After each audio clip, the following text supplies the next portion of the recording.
Controversy controversy controversy ভাবছিলাম যে এই টপিকটা নিয়ে কোনো রকমের কোনো ধরনের ভিডিও আমি করব না, যেহেতু তোমরা সবাই জানো যে এপি ব্লগসের প্রিয়াদি ওর দুদিন ধরে চ্যানেলে ভিডিও আসছে না। কিসের জন্য আসছে না, কেন আসছে না তোমরা সবাই জানো। আর অনেকেই যারা যারা জানো না তাদের বলে দিচ্ছি যে তাকে নিয়ে প্রচণ্ড তার মেন্টালি এখন তাকে হ্যারেস করা হচ্ছে। তোমরা আমার এই পিম্পলটা একটু ইগনোর করো, এটা হয়েছে তার কারণ পরে বলবো কেন হয়েছে। তো তাকে নিয়ে প্রচণ্ডভাবে মেন্টালি তাকে হ্যারেস করা হচ্ছে, যেটা শুরু করেছিল তার একজন ফেভারিট আন্টি, যাকে তারা একদম সার্পে উঠায় রাখতো সবসময়। মানে আমার ভালো লাগতো না, বেসিক্যালি সত্যি কথা বলতে আমার কোনো কন্ট্রোভার্সি ক্রিয়েটারকে বিন্দু মাত্র পছন্দ না। তো আমি একজন যেহেতু এপি ব্লগসের ভিউয়ার্স, তো যেহেতু 2-3 দিন ধরে ভিডিও আসছে না, অটোমেটিক খারাপ লাগছে। তাদের চ্যানেলে গিয়ে সার্চ করছি, তাদের কোনো রকমের ভিডিও আসছে না, তাদের বিজনেস অফ হয়ে গেছে। পূজার সামনে পূজা, তারপরেও তারা তাদের বিজনেস অফ করে রেখেছে। তার একমাত্র কারণ হলো কি রিমি কি একজনের কার বিএমটি হয়েছিল, তো তাকে যে টাকা দেয়নি সেটার জন্য। তো তাকে নাকি 20,000 টাকা দিয়েছিল, কি ছোট মনের নাকি তার ছোট মনের পরিচয় দিয়েছে মাত্র 20,000 টাকা, সে এত লাখ লাখ লাখ লাখ টাকা পেয়েছে। তোমরা এখন ভাবতেই পারো যে প্রিয়ার নামে কথা বলছে, প্রিয়া তো সত্যি দোষ করছে। হ্যাঁ, আমি এটা কথাও বলছি যে হ্যাঁ প্রিয়াদি, তোমার একটা ফল্ট ছিল যে তুমি মাত্র 20,000 টাকা দিয়েছো, তুমি আরও কিছু বেশি দিতে পারতে, কারণ দেওয়ার উচিত ছিল। তুমি যেহেতু এত জায়গায় এত টাকা দিতে পারছো, তো সেখানেও আশা করি 50-60,000 1 লাখ টাকা আরামসে দিতে পারতে, সেটা কোনো প্রবলেম হতো না। কিন্তু আমার বক্তব্য হলো এটাই, এখন আমি কালকে মনে হয় কালকে আমি গীতা আন্টি, ওরা যাদেরকে বলে প্রিয়াদিরা, গীতা আন্টির একটা ভিডিও দেখলাম। ভিডিও দেখার পরে এখন দেখছি বাবা জুতো মেরে গরুদান করতে এসেছে। এখন জুতো মেরে গরুদান করছে। এখন বলছে প্রিয়া আর যাই হোক তুমি ভিডিও করা ছেড়ো না, ভিডিও করা বন্ধ করো না, এরম ওরম। অ্যাকচুয়ালি তারা ভুলে গেছে যে তারও একটা অসুস্থ বাচ্চা আছে, তারও সেই বাচ্চাটার ট্রিটমেন্ট হচ্ছে। অ্যাকচুয়ালি ওরা ভুলে গেছে, ওরা মানে। আর আমি এই ভিডিওটা বানাতাম না, যেটা সত্যি কথা। আমি ওই কন্ট্রোভার্সি ক্রিয়েটারের ভিডিও দেখে আমি এইসব ভিডিও বানাতাম না, আমার অ্যাকচুয়ালি ভীষণ খারাপ লাগছিল। আর সব থেকে বড়ো কথা, আমি একটু আগে দেখলাম আরেকজন কন্ট্রোভার্সি ক্রিয়েটার, যিনি আগে কন্ট্রোভার্সি করতো, এখন সে কন্ট্রোভার্সি করে না, এখন নর্মালি ব্লগ দেয় কিনা আমি সেটাও জানি না। তো হঠাৎ করে তার হয়তো প্রিয়াদিকে ট্যাগ করেছিল না কি করেছিল বলতে পারবো না, যেহেতু আমরা প্রিয়াদির সাবস্ক্রাইবার অটোমেটিক চলে আসছে তার। তো আমি যেহেতু কন্ট্রোভার্সি দেখি না, তারপরেও চলে আসছে। তো দেখতেছি বাপ রে বাপ, যা নয় তাই বলে চলে গেল। গাড়ি বাড়ি টাকা পয়সা। তুমিও তো একজন ইউটিউবে কাজ করো, তুমি জানো না যে ইউটিউবে কত ইসেতে কত টাকা হয়, কত কি হয়? তুমিও তো একদিন কালে কন্ট্রোভার্সি করছিলে, তোমারও ভালো ভিউয়ার্স ছিল, তুমিও একদিন কালে কারো পা চাটতে গেছিলা।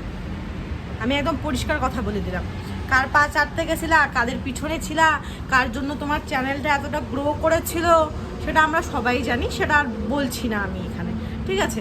তারপরে সব থেকে বড়ো কথা, প্রিয়া নিজে খেটে আজকে তোমরা তো দেখছো যে ওর এত ভিউজ হচ্ছে, এত সাবস্ক্রাইবার, কদিনে এত সাবস্ক্রাইবার হয়ে গেল। বাপরে, মেনে নেওয়া যাচ্ছে না।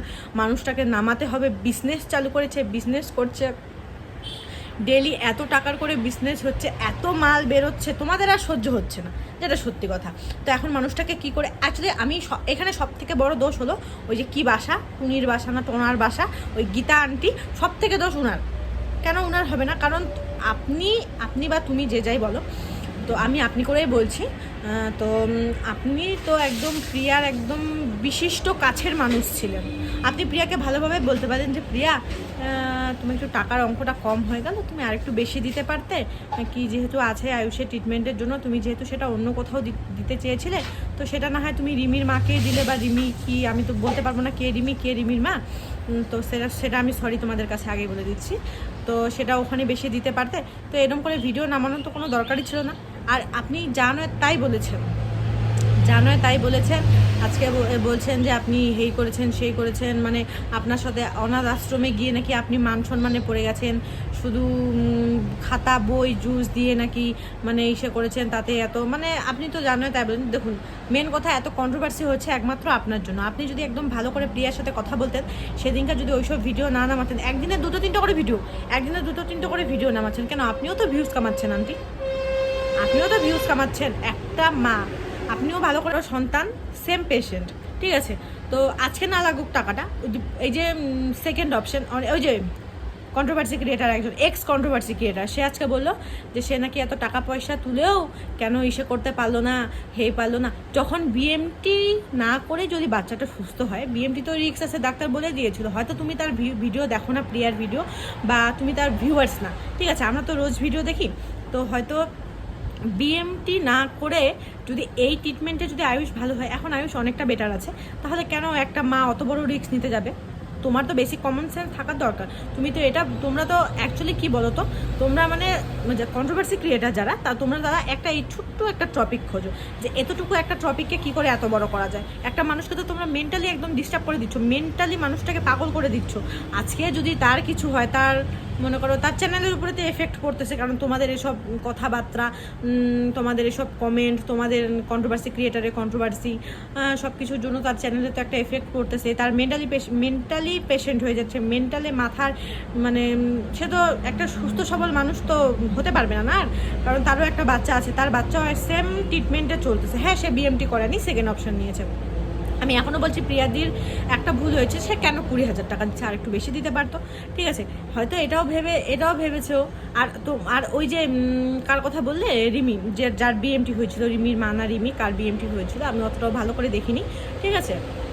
তারপরে সে যে বললো যে অনেক বড় বড় ইউটিউবারের বাড়ি গেছে, প্রিয়াকে 6 মাস আগে মেসেজ করতো, অনেক বড় বড় ইউটিউবারের বাড়ি যখন গেছে, আর তোমরা যারা ওর শুভাকাঙ্ক্ষী আছো, তোমরা যারা এখন প্রিয়াকে চোর বলছো, হেই বলছো, হই বলছো, তোমরা যারা ওই রিমির মার না রিমির তার শুভাকাঙ্ক্ষী আছো, তোমরা কোথায় ছিলে এতদিন?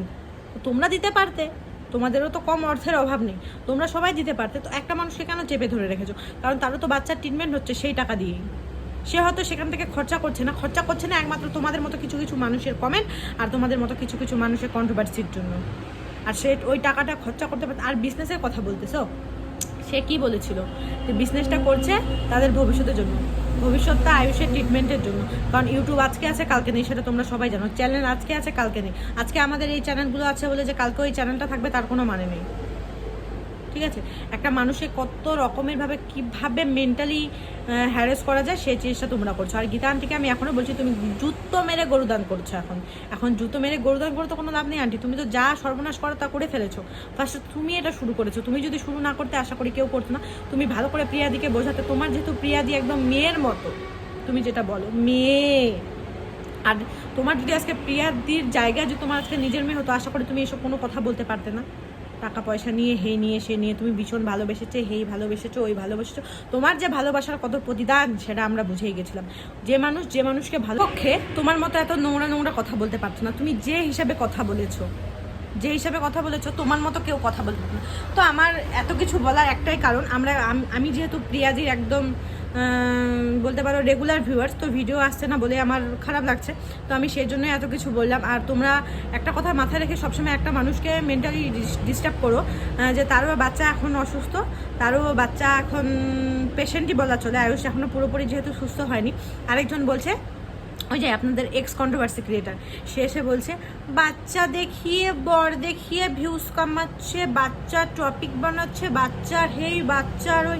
তুমিও তা করো, দেখি তো তোমার কটা ভিউজ হয়, তুমিও করো। একটা ভিডিও করতে গেলে কত খাটনি সেটা তুমিও ভালো করেই জানো। তুমিও একজন, তুমি যে কন্টেন্টই হও, কন্ট্রোভার্সি ক্রিয়েটার হও বা ব্লগারই হও, যে কন্টেন্ট ক্রিয়েটারই হও, এখন অনেকেই যদি আমার এই ভিডিওটা তাদের কাছে পৌঁছয়, তারা এখন ভাবতে পারে যে পা চাটা এসেছে ভিউয়ার, সাবস্ক্রাইবার। হ্যাঁ, আমিও পা চাটাই, আমি স্বীকারও করে নিচ্ছি। তোমাদের কোনো সমস্যা?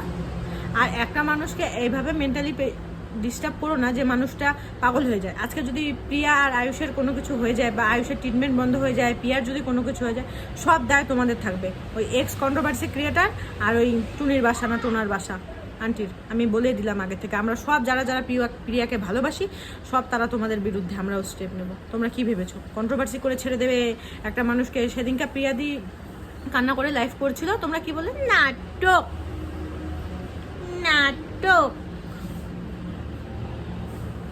সত্যি কথা বলতে ভিডিও করার আমার এটা নিয়ে কোনো ইচ্ছা ছিল না, করছি তার একটাই কারণ, এই যে মানুষে বলে, সব থেকে আমার ব্যাপারটা এখানেই খারাপ লাগছে যে একজন কন্ট্রোভার্সি করা শুরু করলে যত কন্ট্রোভার্সি ক্রিয়েটার আছে তারা একটা টপিক পেয়ে যায়। এই বললাম না এই ছোটো বিষয়টাকে এত বড়, কারণ পয়সা তো এখন দিয়ে দিল, এখন ভালো এখন আবার কেন বলছো যে চাপে পড়ে পয়সা দিয়েছে 3 লাখ টাকা, 2 লাখ টাকা, 1 লাখ টাকা? এখন ভালো বলো, এখন তো ভালো বলবে না, কারণ ভালো বলা তোমাদের ধর্মেই নেই, ভালো বলা তোমাদের ধর্মেই নেই। খারাপটা মানুষের, একটা মানুষের খারাপটা কী করে, এই যে এতটুকু খারাপটা কী করে এত বড় করবে, সেটা তোমাদের ধর্মে আছে সব। আমি এখানে আবারও বলছি, আমার ভিডিওটা আমি এখানে শেষ করবো, বেশি বড় করবো না। আর আমি এগুলো ফালতু লোকের সাথে, ফালতু লোকের সম্পর্কে কথা বলতেও চাচ্ছি না। আর আমি প্রিয়াদি, যদি আমার এই ভিডিওটা দেখে থাকো, আমি রিকোয়েস্ট করছি তুমি ভিডিও বানাও, কারণ তোমারও একটা অসুস্থ বাচ্চা আছে, তোমাকেও টাকার প্রয়োজন। আমরাও চাই, আমরা অ্যাজ আ ভিউয়ার্স হিসেবে তোমার, আমি তো প্রতিদিন তোমার চ্যানেলে গিয়ে ঢুকে ঢুকে দেখতেছি যে আমার কাছে নোটিফিকেশান আসতেছে না, না তুমি ভিডিও ছাড়ছো না। তো প্লিজ আমি তোমার কাছে রিকোয়েস্ট করছি, তুমি ভিডিও দাও, ভিডিও করা বন্ধ করো না। আর ছেড়ে দাও এসব মেন্টালি পেশেন্ট, ওরা এসব মেন্টাল লোকের কথা ছেড়ে দাও, এসব নিয়ে আর তুমি ভেবো না। আর তোমার আর একটা কথা তুমি সবসময় মাথায় রাখবে, ঘর শত্রু সবসময় বিভীষণই হয়। সবসময় আন্টি আন্টি করে পাগল হয়ে গেছিলো না, আজকে সেই আন্টি তোমাকে এমন জায়গায় নিয়ে গেছিলো যে 10টা লোক তোমাকে খারাপ ভাবতে পারে। আজকে সেই আন্টি তোমাকে এমন, মানে এই উপরে ছিলে, যতটুকু ছিলে না কেন, তার থেকে তোমাকে একদম টেনে হিচড়ে নিচে নামিয়ে দিয়েছে সেই আন্টি, আর কেউ না। ঠিক আছে, তো এখন এসছে জুতো মেরে গরুদান করতে, সেটা সবাই বুঝতে পারছে। তো ঠিক আছে প্রিয়াদি, আমি তোমাকে রিকোয়েস্ট করতেছি, প্লিজ তুমি ভিডিও দাও, ভিডিও দেওয়া বন্ধ করো না, কারণ তুমি ভালো করেই জানো যে আয়ুষের ট্রিটমেন্টে অনেক টাকা লাগবে। তুমি লাইভ করছো না, তোমাদের বিজনেসটার কী হবে বলো? সামনে তো পুজো, আমরা তো সবাই অপেক্ষা করে থাকি তোমার ভিডিওর। কে কী বললো তাতে কিছু যায় আসে না, তোমার তো যারা ভালো ভিউয়ার্স তাদের ওপর তো তোমার ফোকাসটা রাখতে হবে না, কারণ জানোই তো সোশ্যাল মিডিয়া। কিছু মনে করো না, তুমি রোজ ভিডিও দাও, আমরা তোমার ভিডিওর অপেক্ষায় আছি প্রিয়াদি, প্লিজ। তো আমি আজকের ভিডিওটা এখান থেকে শেষ করছি। যাদের ইচ্ছা হবে ভিডিওটা পুরোটাই দেখবে, যাদের ইচ্ছা হবে না দেখবে না। আমি বলবো না যে আমার এই ভিডিওটা দেখো, আমার যেটা মনে হয়েছিল আমি সেটাই এই ভিডিওর মধ্যে শেয়ার করলাম। না রেডি হয়ে আসার একটু সুযোগ পেয়েছি, না কোনো কিছু, আর আমি নিতে পারছি না সত্যি কথা বলতে। তো ঠিক আছে, চলো বন্ধুরা, টাটা। দেখা হচ্ছে তোমাদের সাথে নেক্সট কোনো দিন, নেক্সট কোনো ভিডিওতে। ততক্ষণের জন্য সবাই ভালো থেকো, সুস্থ থেকো, টাটা।